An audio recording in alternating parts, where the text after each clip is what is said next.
Welcome back to our conversation with Governor Charlie Baker. And Governor, at this tax hearing that you attended today, you talked a lot about competitiveness, how especially now coming out of the pandemic, where all sorts of people, particularly higher income workers, now realize they don't have to be here to work for a company here, that it's a potential problem for our economic competitiveness.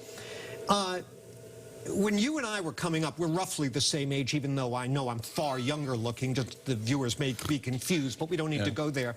That was a big issue here, that we had to improve our tax climate in order to compete with other states to attract business and investment.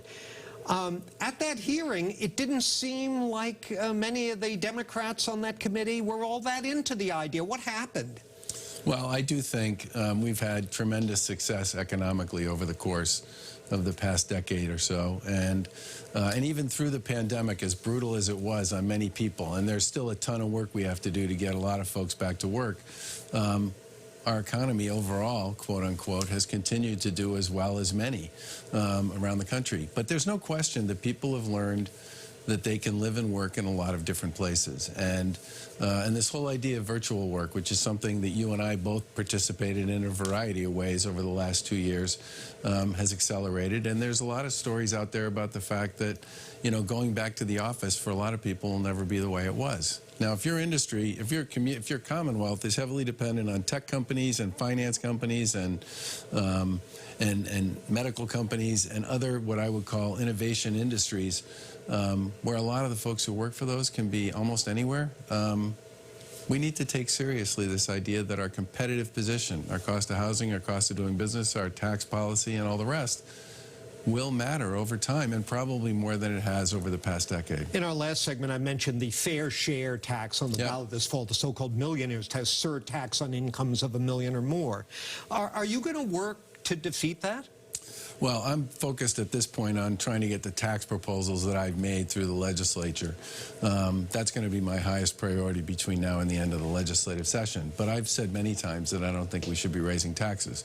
And frankly, at this point in time, it's very hard to argue that the Commonwealth of Mass doesn't have the resources that it needs to support its citizenry. And that's in part because people here have continued to pay significant taxes during the course of this pandemic. Our time's running a little short here, but I wanted to ask you, just the other day, the House passed a bill allowing undocumented immigrants to have driver's licenses. You've been skeptical in the past, although during the debate you were cited as someone who the bill had been tailored to get support from. Are you going to support that bill or veto it? Well, I tend not to comment on legislation that's in process. But you'll make an exception this time, right? Because it moves a lot in the course of a debate. I will say that I was very disappointed that Representative Brad Jones's amendment, which was basically, since this license looks just like every other license, whether you're documented or not, Brad Jones said he wanted to create a way for town clerks and city clerks to be able to talk to the registry about whether someone who shows up with a license to vote is eligible or not to vote. And that amendment went down. And if you're really serious about separating this privilege to drive from this right to vote, that really should have been taken seriously. So that worries me a lot.